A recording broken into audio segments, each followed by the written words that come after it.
ya stop it gitu loh, gak usah dibahas karena ya itu hanya sebenarnya internal. Berbanggalah jadi seorang perempuan karena kita bisa menjadi seorang laki, bapak kalau diperlukan, kita menjadi seorang ibu, dan kita mungkin lebih bisa mengerti ya, lebih besar hati kita. Jadi apapun itu seorang wanita, saya yakin kalau dia yakin apa yang dia kerjakan benar, dia pasti bisa menjadi baik.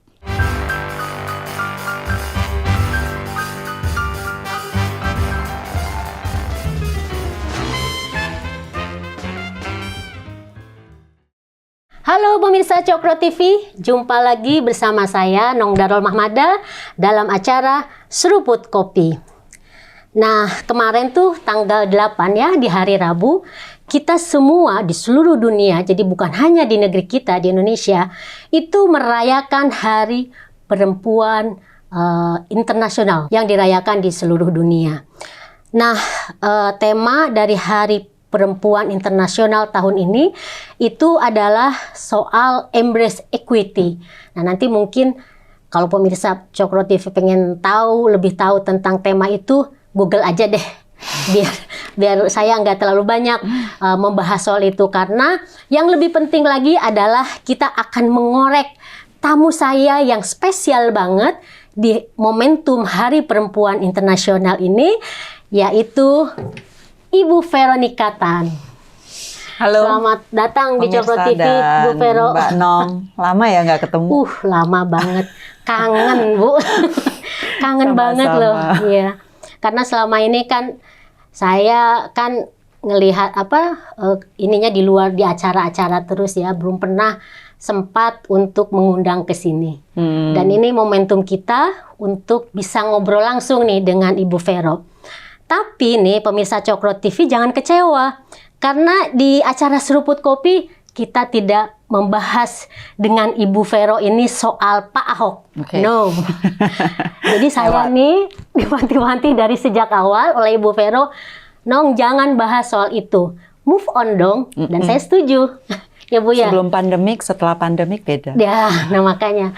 Sekarang kita ingin menampilkan sosok Bu Vero yang sekarang, yang ini terkait dengan Hari Perempuan dan juga terkait juga dengan tema yang tadi saya sampaikan.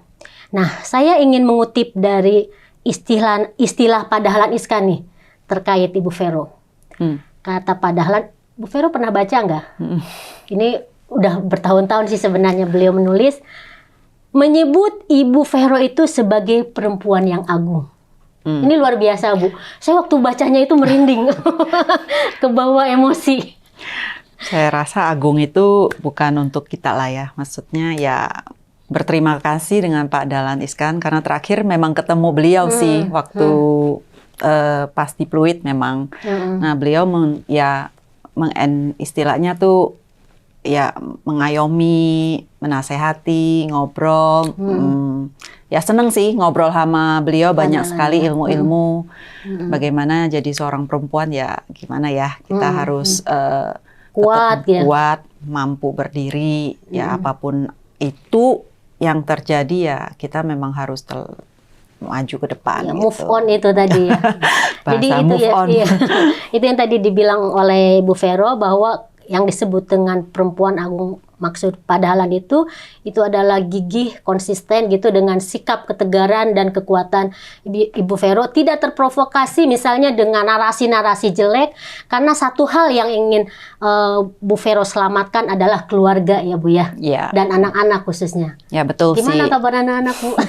Baik, ya namanya kalau keluarga itu kan kita nggak bisa jadiin publik, itu aja sih sebenarnya. Bukan jadi konsumsi publik. Betul, gitu ya. karena salah benar dan apapun itu kan itu namanya dalam keluarga, dan efeknya adalah keluarga pasti anak dari keluarga saya, keluarga yang lain juga. Jadi ya stop it gitu loh, gak usah dibahas karena ya itu hanya sebenarnya internal. Karena itu kan akan menjadikan asumsi-asumsi yang beredar di luar seperti itu. Nah kalau anak-anak sekarang karena masa pandemik ini juga ada sisi buruknya, tapi kita juga melihat sisi baiknya. Hubungan keluarga kan karena nggak bisa kemana-mana. Iya, di rumah terus. Karena dipaksa sekolah juga harus di rumah. Ya. Bagaimanapun keintiman, kekeluargaan itu lebih ada lah. Artinya memperbaiki hubungan dengan anak-anak, lebih ada quality time sama anak-anak. Bisa lihat anak dari pagi sampai malam. Biasanya Malah pagi pergi bosan, ya. pulang. Nah ini sekarang ini aja udah kembali nih. Tapi sebelumnya normal, itu ya ada banyak hal yang terjadi. Tapi bagaimanapun itu kita perlu mensyukuri untuk keluarga-keluarga yang akhirnya bonding kembali, bisa melihat kayak Daud, saya bisa melihat dari benar-benar teenager yang mukanya masih muka baby gitu, tiba-tiba sekarang udah jadi teenager gitu. Nah itu perubahan yang dalam setengah tahun, berapa bulan aja langsung kelihatan.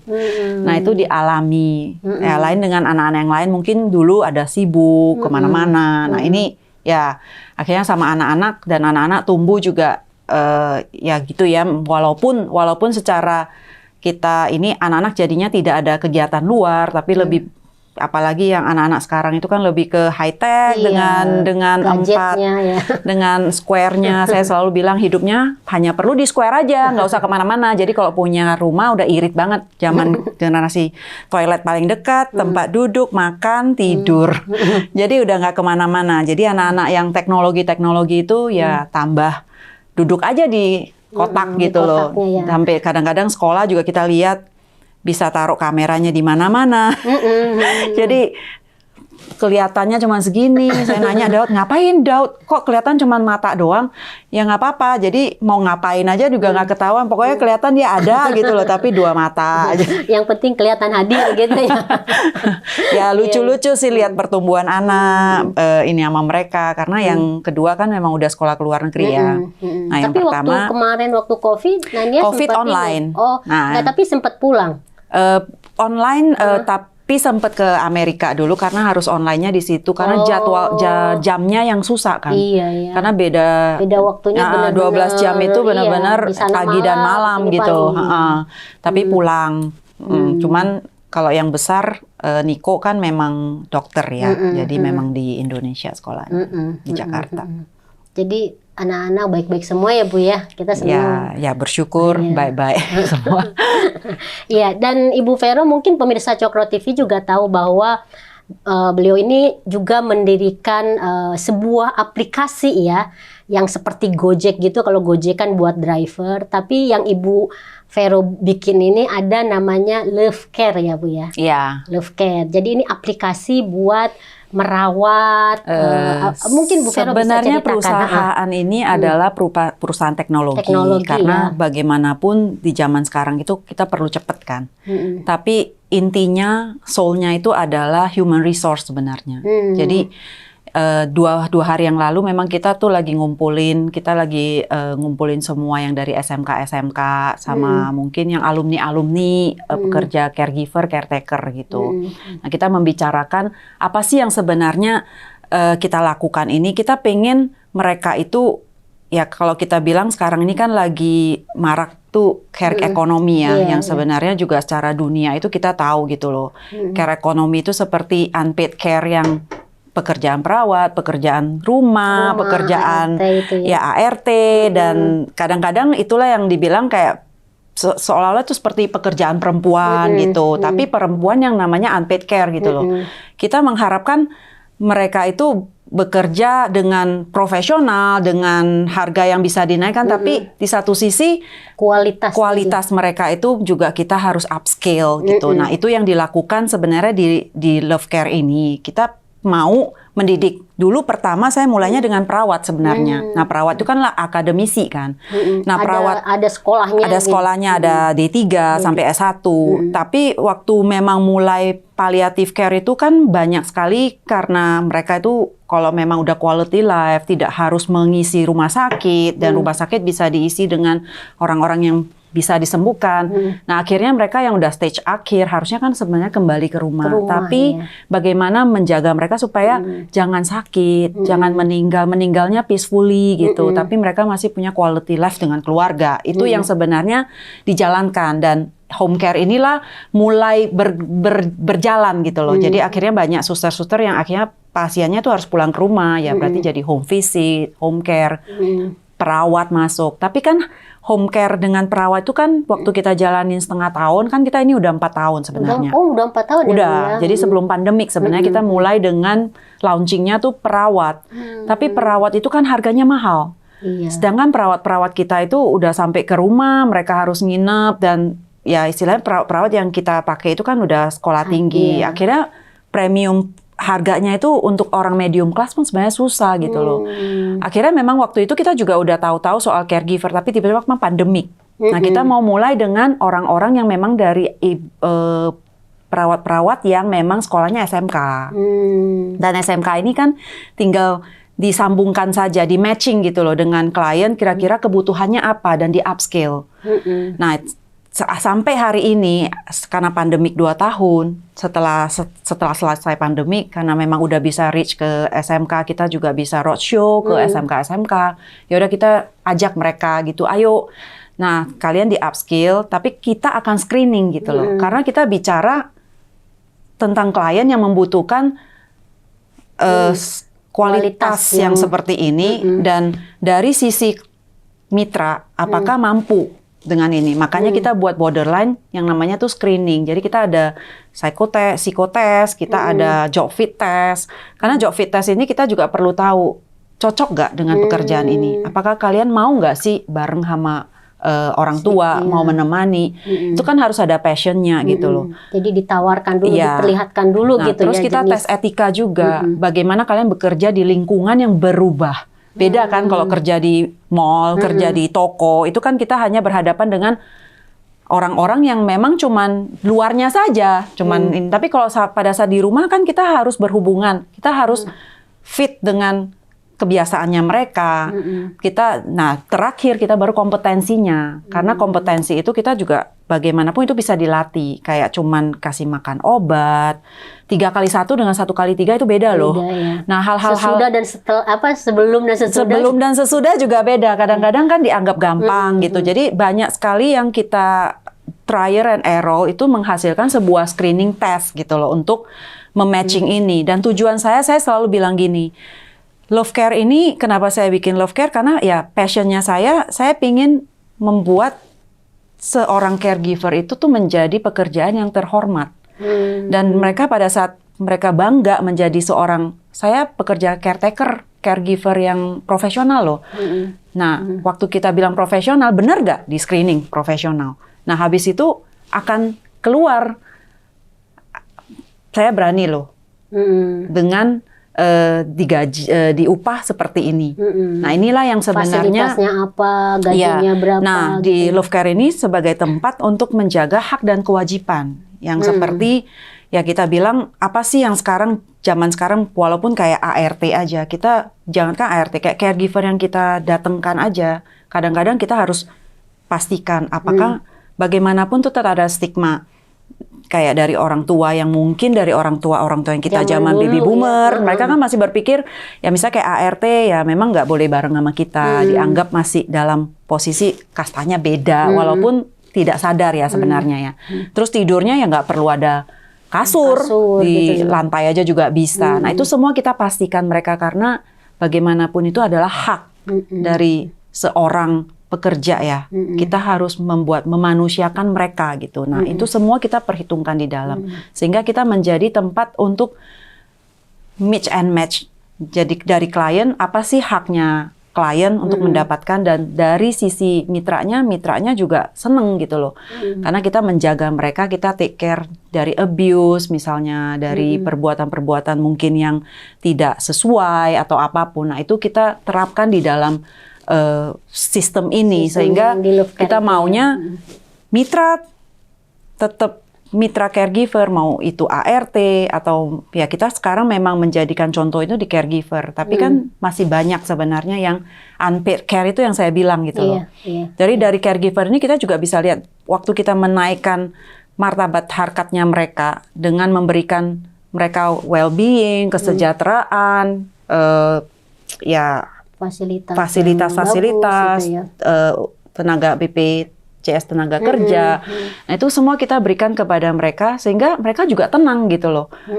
Waktu mereka bekerja, keluarga mereka sejahtera, mereka akan dengan hati juga bekerja. Jadi itu ada beri dan menerima dan memberi itu. Nah, itu yang kita berusaha lakukan dan aku yakin itu juga menjadi program pemerintah ya. Dalam arti bagaimana dari SMK itu bisa mendapatkan kerjaan yang layak. Tapi kalian membutuhkan tentu gaji, maunya UMR. Tapi apakah skillnya seperti itu? Karena kan kita juga bukan bicara hanya pekerja-pekerja. Tentu pekerja membuka lapangan itu penting. Tapi kita juga harus bicara di dalam medium pebisnis yang punya usaha.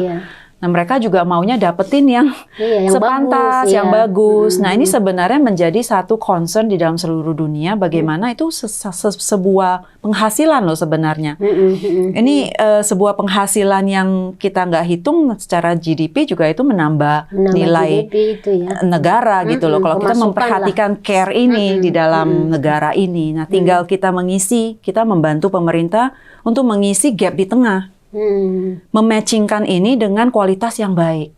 Kita menaikkan mitra menjadi pekerjaan yang membanggakan, tapi di satu sisi kita juga memfit apa yang dibutuhkan oleh klien. Karena saya bilang bisnis ini memang bisnis, tapi kita adalah bisnis human.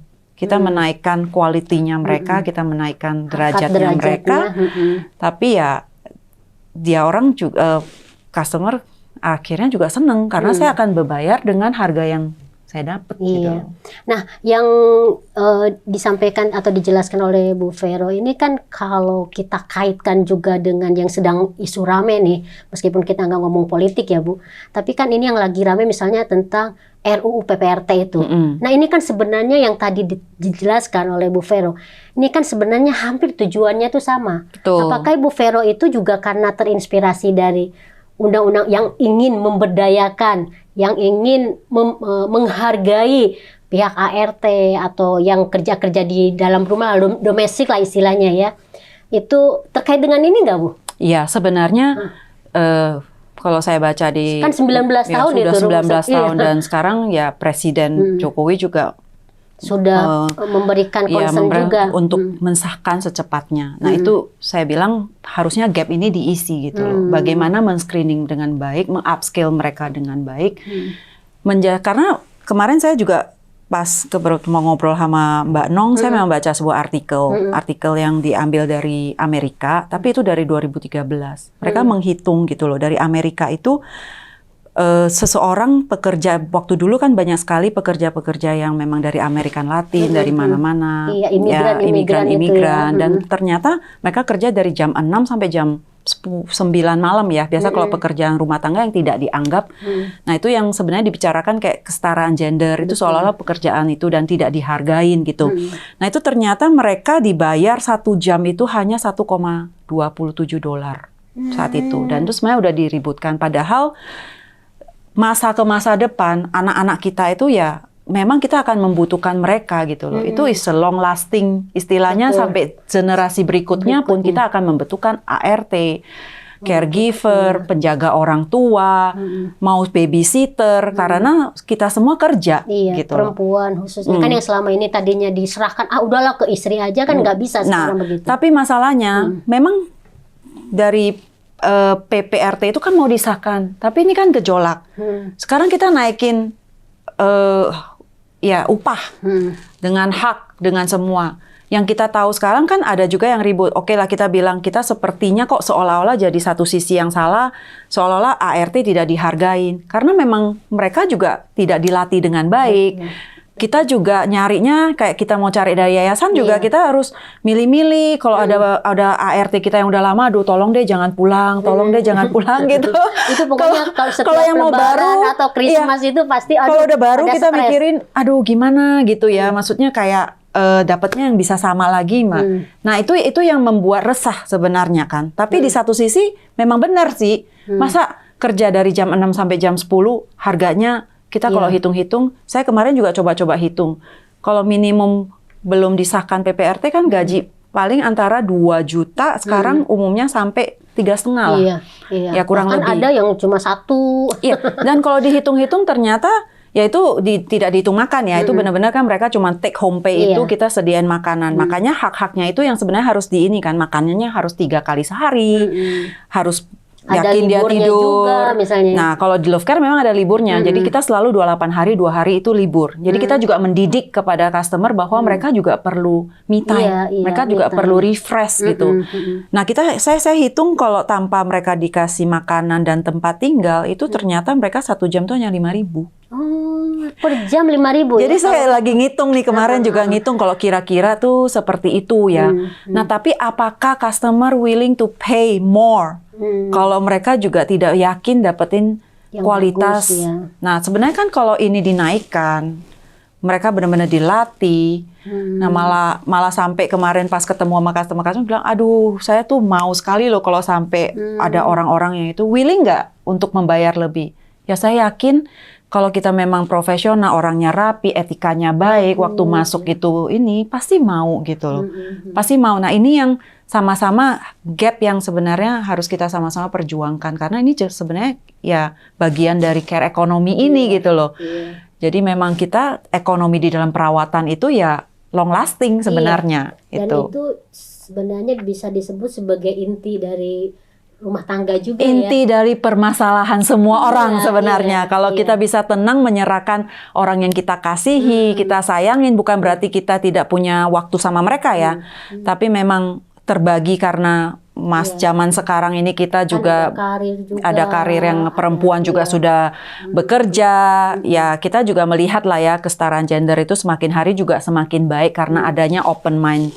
Dan adanya media-media, adanya exposure gitu. Jadi itu semua sebenarnya maju bersamaan dengan perempuan dan pria yang akan sama-sama bekerja. Otomatis kita akan membutuhkan care ini gitu loh. Untuk sektor care ini yang sebenarnya harus dikembangkan. Dan ini yang sebenarnya menaikkan semua, membuka lapangan kerja. Akhirnya mereka juga bangga menjadi seorang ART karena ya haknya dijaga, dihargai juga, ya dihargai juga.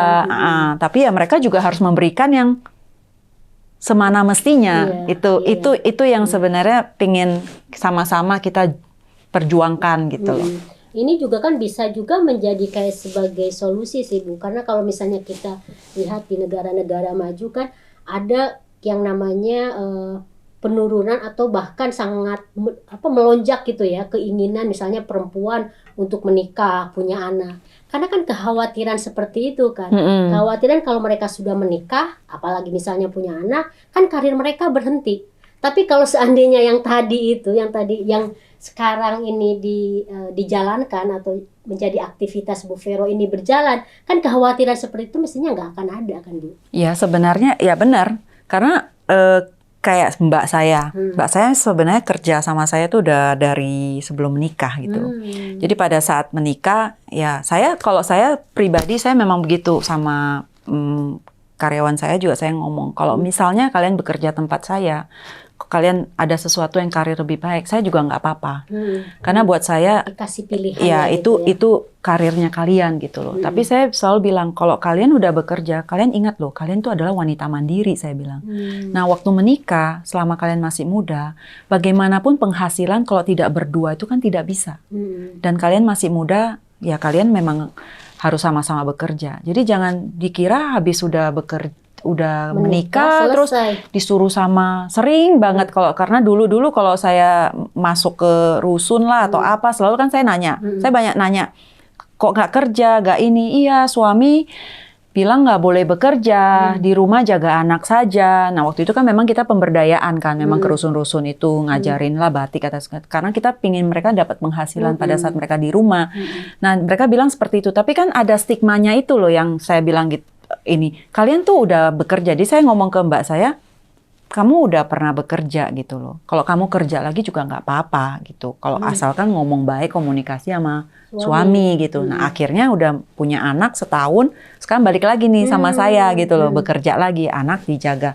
Tetap mereka akan butuh helper juga. Iya, betul. Jadi akhirnya buat jagain di rumah, tapi kan dari pekerjaannya mereka itu bisa nutupin karena kan bareng kan bekerjanya dan ya itu kan akan jadi ke bawah ya karena memang kita akan butuh helper, kita akan butuh orang yang bantu, memang dijaga sama orang tua gitu loh. Jadi sebenarnya standar kalau dinaikkan, mereka kesejahteraan mereka terjaga, mereka tahu ya mereka ada BPJS, ya harusnya mereka tenang bekerja dan mereka juga dihargai, mereka jadi bangga, pasti mau pada bekerja seperti ini gitu. Kerja istilahnya kerja domestik gitu ya. Ya itu Jadi namanya bukan pekerja hanya domestik betul, sebenarnya. Dan ini juga hal-hal yang menurut saya tidak dilupakan tapi tidak tahu mesti gimana kadang-kadang. Mungkin ya, kita tahu ini menjadi sebuah ya ekonomi yang memang bisa dinaikkan gitu loh. Itu adalah ya itu yang saya bilang, Mbak Nong juga bilang sebagai GDP yang tidak kelihatan tapi itu besar pasarnya. Sekali. Karena itu menjadi kebutuhan semua orang gitu ya. Ya menarik banget tuh. Jadi di sini sebenarnya pentingnya yang aplikasi Bu Vero ya, Love Care ini. Dan seperti yang tadi sempat kita ngobrol juga sebelumnya, mungkin di era sekarang udah mulai seperti misalnya kalau dulu tuh kan kalau orang tua kita sudah sepuh, sudah sakit-sakitan, kita kan sebagai anak tuh kan di situ ujiannya gitu untuk berbakti kan. Betul. Sehingga harus ngurusin dari A sampai Z segala macam. Tapi dengan adanya care itu kan itu yang saya bilang karena banyak sekali sekarang kan orang tua itu ada di sandwich. Sandwich itu anak lumayan besar, perlu perhatian khusus. Di satu sisi kita punya orang tua yang benar-benar sesepuh. Nah itu juga masanya saya yang sekarang ya orang tua saya juga udah 75 dan mereka perlu companion. Makanya kalau kayak caregiver kita bikin leveling gitu. Jadi ada yang level 1 harganya beda, level 2 dan level 3. Kenapa?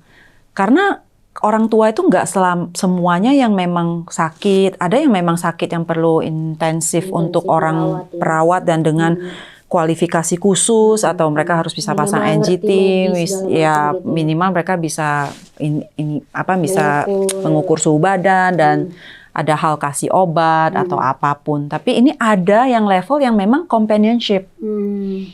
Kan banyak sekali yang orang tua tuh ya kita nggak tahu kenapa tiba-tiba demensia.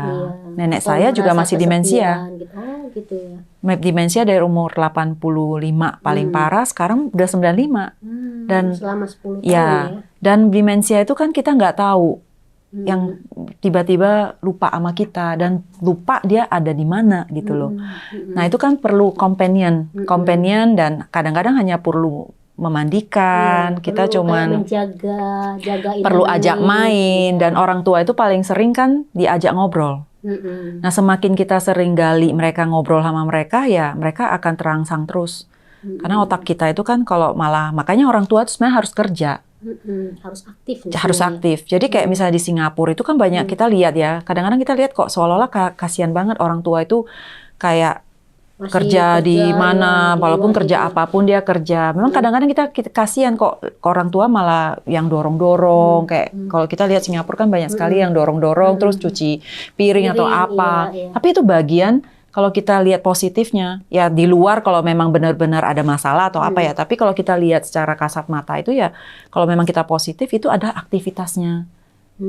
Dia juga asal jangan terlalu kecapean misalnya supaya mengukur fisiknya lah gitu. Ya, mengukur fisik dan mental mereka ketemu sama orang, mereka tidak di rumah saja. Apalagi orang tua kan kalau mereka cuma di rumah saja, semakin pensiun, semakin tidak ada yang diajak ngobrol.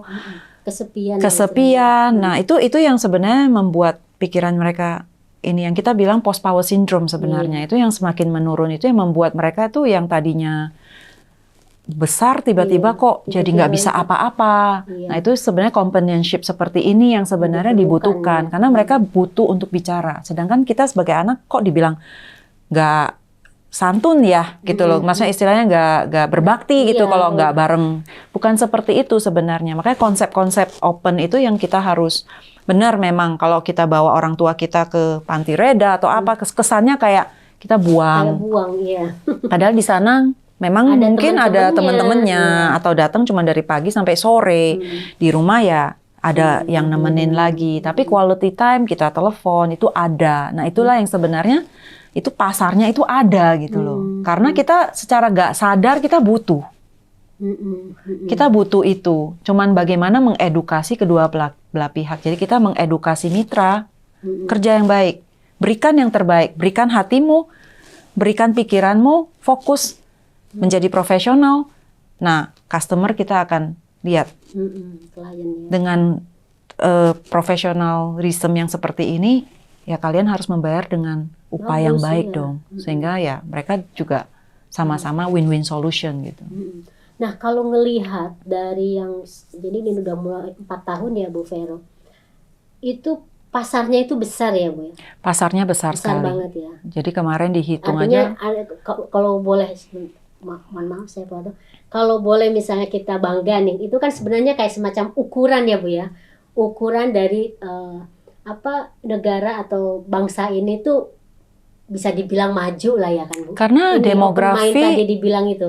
Iya, karena demografi juga menunjukkan bahwa sampai tahun berapa ya kemarin itu tuh ya kita memang bonus demografi untuk orang tua juga. Iya. Oh, jadi bukan hanya anak-anak muda ya, bukan hanya generasi muda, justru Bener, orang tua juga ya. banyak. Dan orang tua ini kan harus mandiri kan. Mereka juga harus sejahtera, harus mandiri. Mandiri dan sejahtera mereka udah bukan uang, udah bukan usaha. Tapi mandiri dan sejahtera mereka itu adalah companionship, ada yang diajak ngobrol, ada kegiatan. Nah, itulah menjadi well-being-nya mereka kan sebenarnya ya.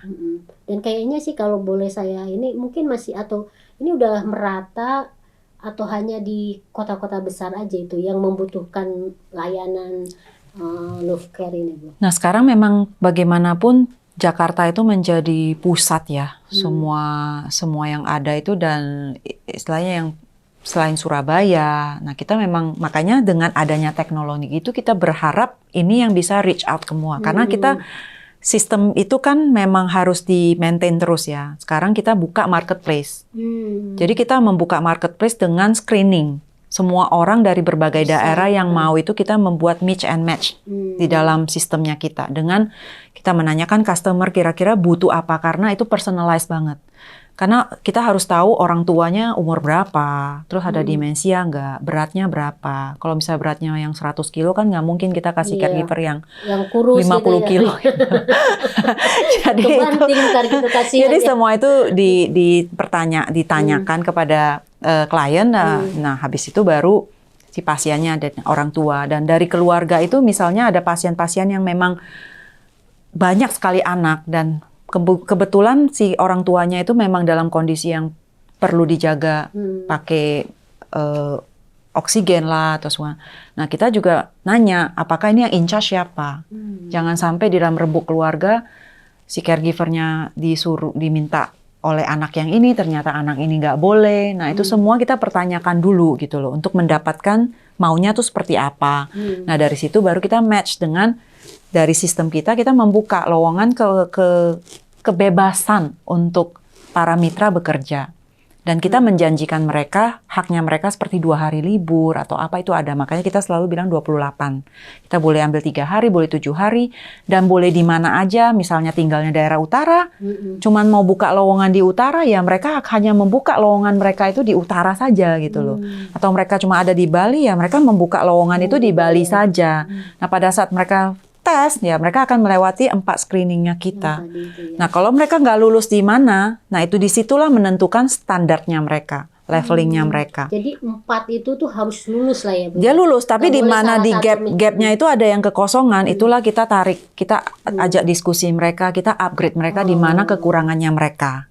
Nah, kita pernah coba memang dari random semua dari marketplace, ya kita lihat ternyata akhirnya memang kita tetap harus mencari sekolah-sekolah. Yang kemarin juga Menteri Pendidikan pernah mengucapkan bahwa sebenarnya SMK-SMK yang ada itu lah yang memberikan, istilahnya banyak sekali yang lapangan pekerjaan tuh, istilahnya tuh banyak pengangguran. Jadi SMK siapnya itu berarti. Nah, itu yang mungkin memang sebelum pandemik itu ada ya, kayak sebenarnya dari SMK itu harusnya dari pemerintah menyediakan wadah untuk linknya, menjemput bola.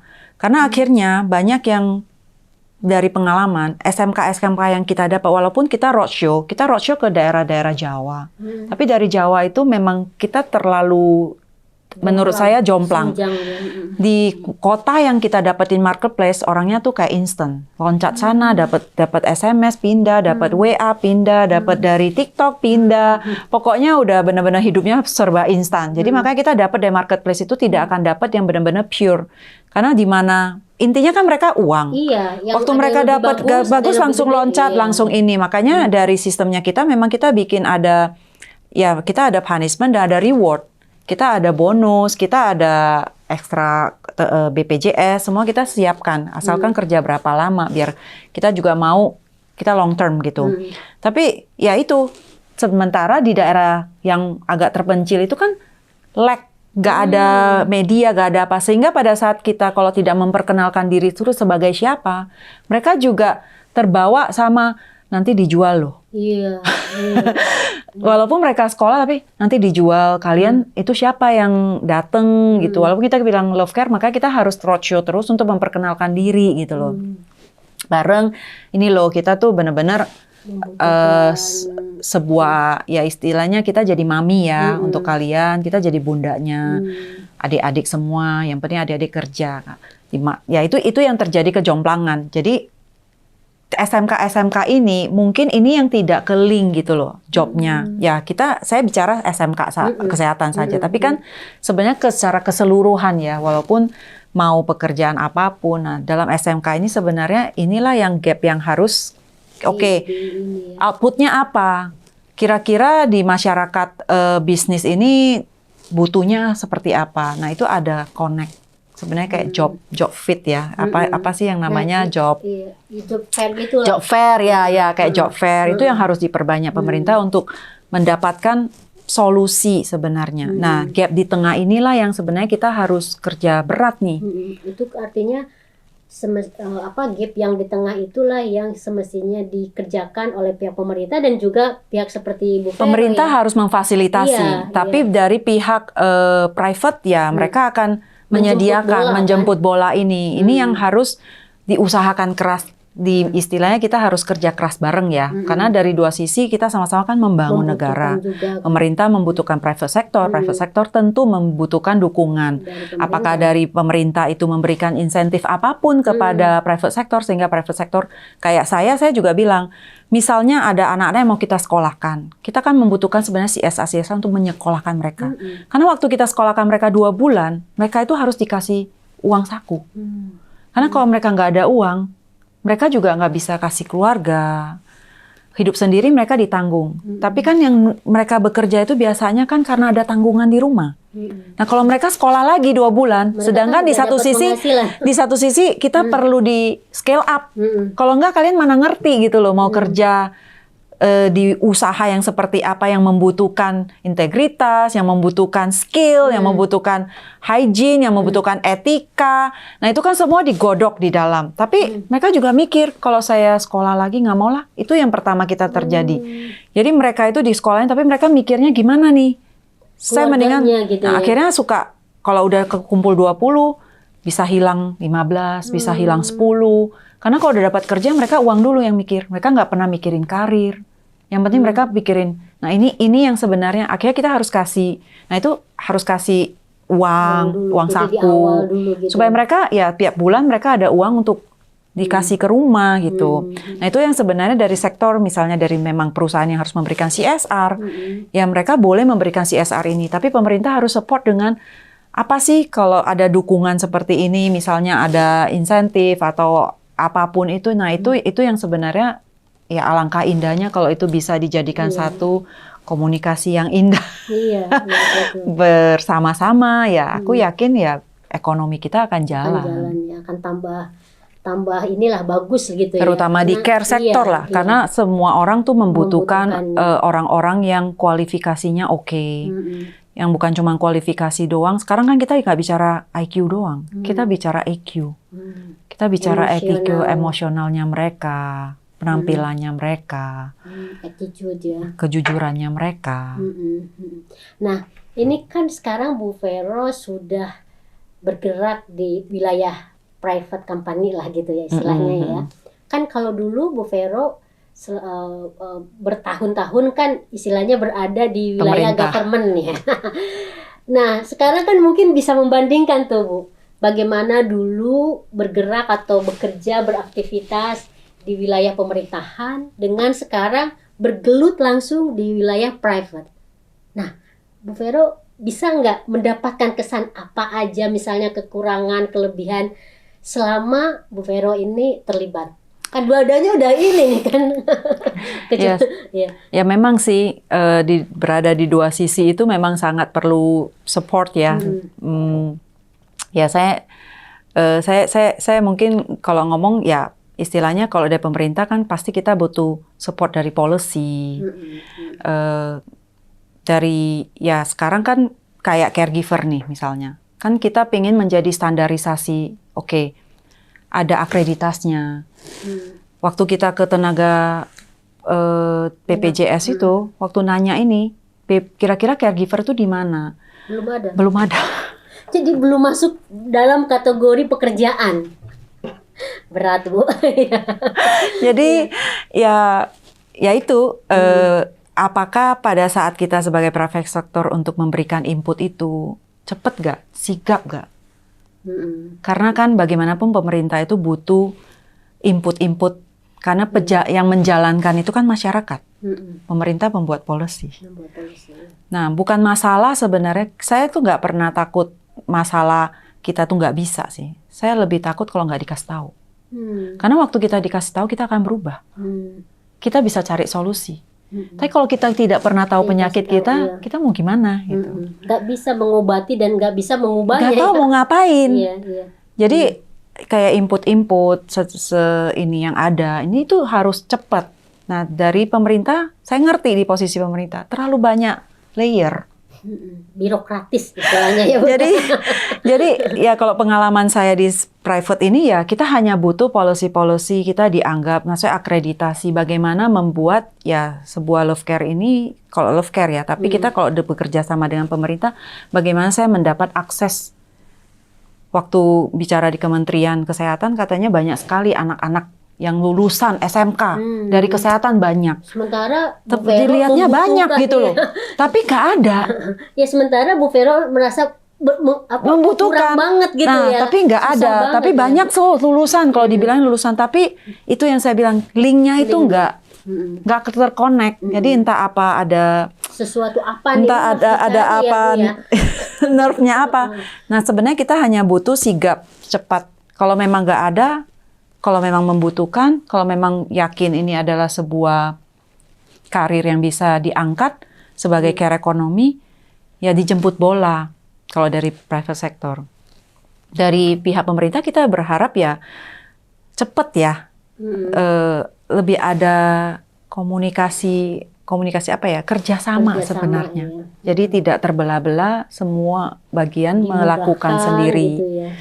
Ya dulu kan dibilang semua satu pintu dulu dibuat. Tapi satu pintu itu kan sebenarnya memudahkan masyarakat. Tapi akhirnya satu pintu itu jadi dulu kan benar kalau misalnya kita mau ke dinas ini mesti sendiri, mau ke sana, tapi akhirnya ada satu pintu. Nah, waktu satu pintu dijadikan itu ternyata nggak jalan juga karena ternyata semakin banyak aturan layer-layer yang harus dilewatin. Nah, apa sih yang bisa dipermudah sebenarnya itu? Sebenarnya akses mudah, teknologi cepat. Tinggal menggunakan teknologi itu menjadi sesuatu yang diperbantukan gitu loh. Jadi menjadi mempermudah dan semakin, harusnya dengan zamannya berubah ini teknologi itu dimanfaatkan untuk menjadi jalur yang lebih mudah gitu. Kayak online segala macam kan ya. Dan sebenarnya kalau misalnya kita menyimak visi dari pemerintahan Jokowi kan kayaknya semuanya itu pengen dipermudah gitu. Tapi kenyataannya ya gitu. Kenapa ya susah ya Bu ya? Nah itu punishment dan reward itu juga memang harus ada ya, dan harus dari segala jajaran tuh memang sebenarnya dari rumah mau apapun itu mau dikerja private juga ya punishment dan reward itu memang harus ada ya. Iya. Pemirsa Cokro TV keren kan? Nah, ini saya juga jadi terbawa arus nih dengan obrolan ini. Tapi saya pengen tanya nih, Bu Vero, dulu kan benar-benar kelihatan gercep. Ini kan saya ngikutin banget ya. dan kagum banget gitu, gercep, tegas gitu kan kalau dalam soal kegiatan-kegiatan gitu kan. Nah, dan efektif gitu loh Bu. Ya kan, Kalau efektif. Minimal oleh saya sebagai warga Jakarta itu tuh kerasa banget gitu loh Bu Vero. Ini sebenarnya pertanyaannya ke sini sih Bu. kemana?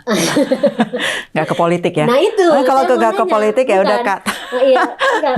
Kan istilahnya lebih efisien, lebih efektif. Apakah Bu Vero nggak tertarik nih untuk masuk politik? Karena kan dengan ide-ide Bu Vero yang luar biasa keren dan sangat realistis nih, khususnya buat perempuan dan kalangan anak-anak gitu ya, maksudnya domestik ini.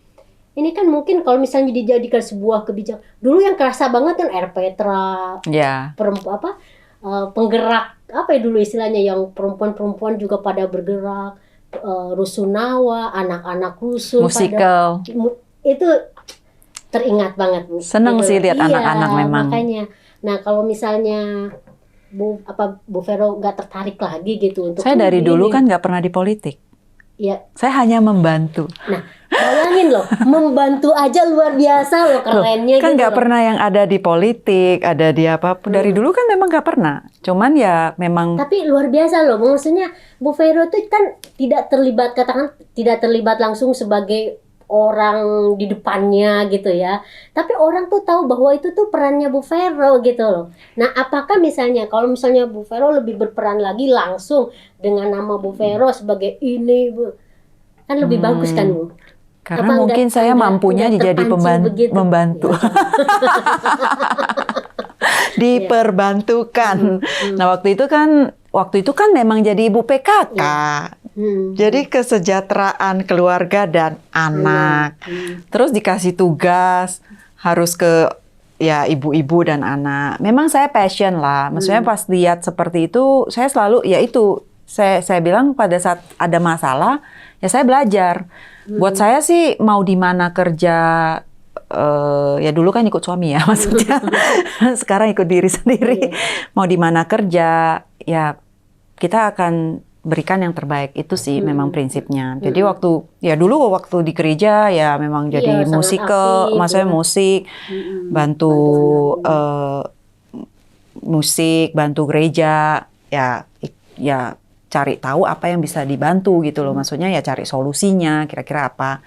Terus pindah pemerintah, lihat anak-anak, kok saya bilang kayak ibu saya nanyain, anaknya kok banyak, 4 gitu. Iya. Kok nggak KB? Nah, saya selalu loh datang, aduh anaknya kok banyak, terus gelaran di lantai gitu. Saya kalau anaknya banyak, suami nggak kasih, nggak boleh sama agama. Nah itu yang selalu didengar gitu loh. Nah pas lihat anak-anak gitu banyak, apa sih yang bisa kita lakukan gitu. Makanya kenapa bikin musikal waktu itu saya pikir, aduh kalau misalnya kan biasa kayak hari ulang tahun Jakarta itu kan kayak ada mereka bikin penghiasan kereta-kereta itu loh. Apa sih namanya saya lupa tuh. Iya, mereka hias terus datang lewat dalam rangka merayakan. Nah, waktu itu memang saya usulin kenapa sih nggak bikin sesuatu cerita tentang musikal yang membangun. Misalnya cerita tentang basic aja. Jadi yang saya buat itu ya sama tim itu ya memang cerita-cerita bagaimana hidup tetangga, walaupun beda kulit, tapi kita adalah sama karena kita tetanggaan. Kalau kita sakit, bagaimana toleransi, bagaimana bermain sama anak-anak, bagaimana ya itu yang diceritakan karena keluarga itu menentukan satu pemerintahan kan. Jadi kalau hati lu itu memang luwes, kamu udah ada toleransi dari kecil. Karena saya bilang anak kecil itu gak pernah ada diskriminasi. Iya, mereka nggak pernah dikasih tahu kamu orang Ambon, kamu orang Papua, kamu orang Chinese loh gitu. Sebenarnya nggak ada gitu. Sampai akhirnya mereka itu dikasih tahu orang tua, baru mereka tahu. Kalau saya beda gitu ya, orang tua, orang dewasa itu maksudnya gitu loh. Saya beda gitu. Kalau nggak tuh mereka tuh sangat luwes. Dan waktu bermain itu kita ajarin gitu loh. Kalau satu kalian salah, satu pentas jelek semua. Nah, jadi itu kebersamaan, kekompakan, itu terjalin gitu dan etika belajar kan bagaimana mereka belajar karena kan pasti ada ya kayak kayak sinetron lah, pasti ada sisi jahatnya, ada sisi baiknya. Nah, mereka juga ngelihat. Nah, itu yang sebenarnya saya ngomong gitu. Kenapa kita nggak bikin sesuatu yang bangkitin semangat Bhinneka Tunggal Ika, bangkitin semangat kebersamaan, bangkitin berbeda-beda, tapi kita tuh satu gitu loh. Ya perempuan itu kalau nggak mau kerja, memang ada anak, memang ada tanggung jawab, ya maksudnya masih bisa menghasilkan di rumah, tapi dihargain gitu loh sebagai ya perempuan yang berkarya, misalnya itu yang dikembangkan. Nah, kenapa ada Air Petra? Nah, karena Air Petra itu menjadi satu tempat community di mana mereka itu ya bisa hidup bersama di situ, karena di situ kan ada library, ada library karena kan memang mengacu pada Kota Layak Anak waktu itu. Bisa ya mereka ada satu community area yang untuk mereka bisa ngaji bareng, mereka bisa bikin kue bareng, mereka bisa nari bareng, mereka bisa senam bareng. Nah, mereka juga ada library, terus kita bikinin memang kayak ada basket sama sepak bola. Nah, itu berdasarkan FGD. Kita turun ke bawah, kita ngajak warga ngumpul dan jaga bareng karena ini daerah. Nah, ini yang sebenarnya kita mau bentuk itu adalah kebersamaan. Sustainability-nya itu dari warga sendiri gitu. Nah, tapi itu datang itu karena saya melihat masalah itu. Saya nggak suka, ya waktu itu memang sama Ibu Iriana juga sama kan, maksudnya nggak suka kayak acara-acara yang, datang acara seremonial seperti itu. Tapi kalau bantu-bantu pas ada banjir atau apa ya datang sama ibu gitu. Cuman ya akhirnya saya pikir kenapa kita nggak cari tempat-tempat yang buat mereka itu bisa berkarya positif, beraktivitas positif, tempat main anak. Terus kan memang kan dulu kok PKK kan ngomongnya Pokja, ada tanaman obat lah. Ya udah saya bilang sampingnya aja bikin tanaman, mau bikin jahe kek, mau kunyit kek, mau lengkuas, ya udah di sana lah gitu. Tapi disitulah kita bisa menilai satu warga di situ itu mau mereka berantem, mau mereka atau gitu. Mereka rasis di situ, itu ketahuan semua karena di komunitas itu kan kebaca. Nah, buat lurah kan sebenarnya seneng. Jadi bisa tahu kira-kira warga itu macamnya itu seperti apa, karena kan kita ada pendataan semua di situ. Dasar wisma segala macam ya di situ.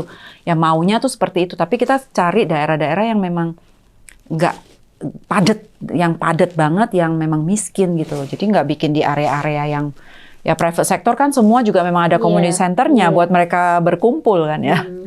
Ya tapi balik-balik lagi itu datang bukan karena, ya itu datang memang karena kita melihat ada permasalahan itu baru dipikirkan solusi gitu loh. Tapi kalau nanti masuk politik kan kayak kita harus, kalau kita kerja seperti ini kita enak gitu loh, karena nggak ada istilahnya, nggak ada kepentingan, nggak ada apapun. Kalau nanti politik kan ya saya juga nggak tahu, ini ada kepentingan itu kan mumet ya. Jadi saya diperbantukan saja, tidak di politik. Bu Vero belum melihat bahwa dengan misalnya masuk politik itu justru akan membuat gagasan atau tindakan atau apa yang dibayangkan oleh Bu Vero tuh bisa dengan gampang teraplikasi gitu. Kalau kan kita biasanya, mau membantu, kalau kita mau ya kayak salah satu love care itu menurut saya sebuah passion yang kita pengen, ya kebetulan memang yang bekerja banyak sekali kaum perempuan kan. Walaupun kita tidak ini gender ya, karena pria juga ada yang jadi caregiver gitu loh. Tapi mayoritas itu adalah perempuan gitu loh. Dan sekarang dengan showcase, dengan contoh, dengan adanya love care, dengan screening yang kuat ini, ya saya berharap ya ini sebenarnya ya sebagian dari saya, walaupun ini sebuah bisnis, tapi bagian dari saya itu adalah meningkatkan, memberdayakan ya kualitas seorang caregiver dan mau menjadikan ini sebuah wacana. Ya sekarang sih wacana, kita pengennya itu menjadi caregiver profesional gitu loh, yang diakuin. Kayak di Jepang kan ngakuin caregiver itu sebagai profesi. Nah, kita berharap ya sama, mau profesi apapun itu, ya tapi caregiver ini ya dihargain sebagai profesi. Ya siapa tahu ART juga bisa dihargain sebagai profesi. Menjadi seorang butler. Iya, menarik. Dan ini kita kayaknya kalau dan kan nggak usah politik toh.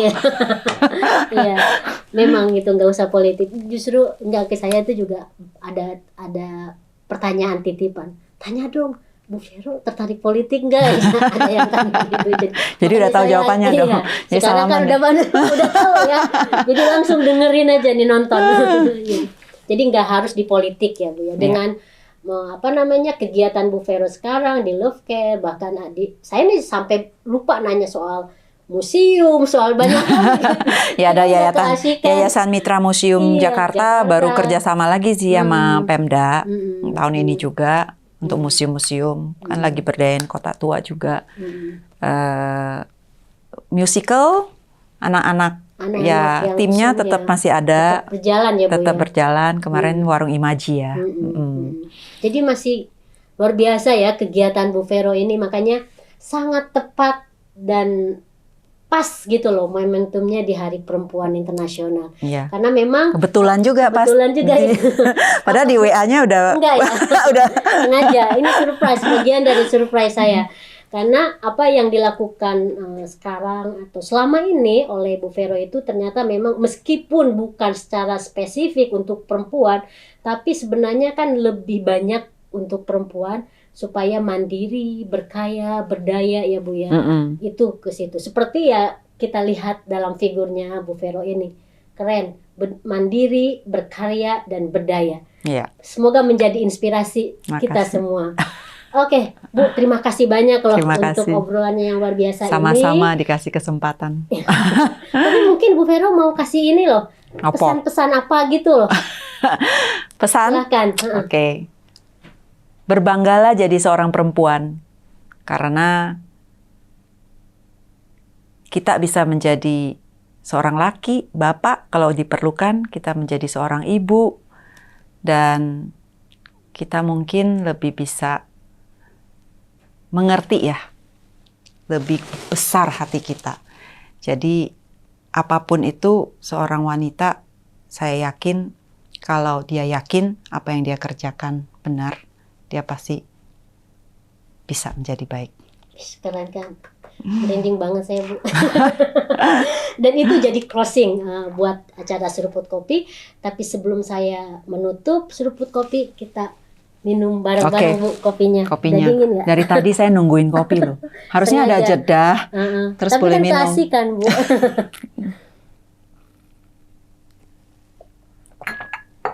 Baik pemirsa Cokro TV, terima kasih sekali lagi Bu Vero. Dan kita akan ketemu lagi dalam Seruput Kopi minggu depan atau berikutnya dalam tema dan narasumber yang asik juga. Salam semuanya, dadah.